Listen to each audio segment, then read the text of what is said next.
ఇండియాలో హెల్మెట్ అనేది కంపల్సరీ కానీ యూజ్ చేయరు. సీట్ బెల్ట్ ఆప్షనల్ అనుకుంటారు. కానీ యుఎస్లో బ్యాక్ సీట్ వాళ్ళు కూడా సీట్ బెల్ట్ పెట్టుకోవాలి, లేదంటే వాళ్ళకి ఇన్సూరెన్స్ రాదు. రియల్ ట్రాఫిక్ రూల్స్ అంటే ఏంటి? మొన్న నేను యుఎస్ వెళ్ళినప్పుడు నాకు అర్థమైంది. ఫస్ట్ పాయింట్, అక్కడ రోడ్స్ ఎంత బాగుంటాయో అక్కడ ట్రాఫిక్ రూల్స్ కూడా అంత బాగుంటాయి. వాళ్ళు కూడా బాగా ఫాలో అవుతారు. ఇండియాలో మనం రైట్ సైడ్ అయినా లెఫ్ట్ సైడ్ అయినా ఎటంటే అటు ఓవర్టేక్ చేసి వస్తుంటాం. బట్ యుఎస్లో లెఫ్ట్ లైన్నే ఓవర్టేకింగ్కి వాడతారు కంపల్సరీగా.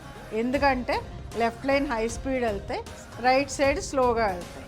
లేన్ చేంజింగ్ అనేది అక్యురేట్గా చెయ్యాలి, లేదంటే ప్రతిదానికి ఫైన్ ఉంటుంది ఇక్కడ. ఫర్ ఎగ్జాంపుల్ డ్రంక్ అండ్ డ్రైవ్కి జైల్ టైం ఉండొచ్చు, తర్వాత ఫైన్ కూడా $2000 ఉంటుంది ఇక్కడ.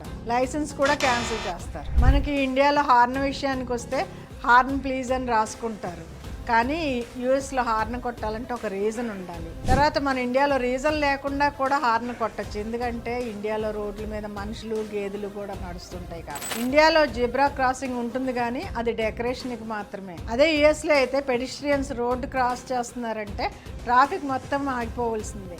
వాళ్ళు ట్రాఫిక్ రూల్స్ చాలా బాగా ఫాలో అవుతారు, అందుకే వాళ్ళకి యాక్సిడెంట్స్ కూడా తక్కువ. మెయిన్గా ఇక్కడ పోలీస్ చాలా స్ట్రిక్ట్గా ఉంటారు.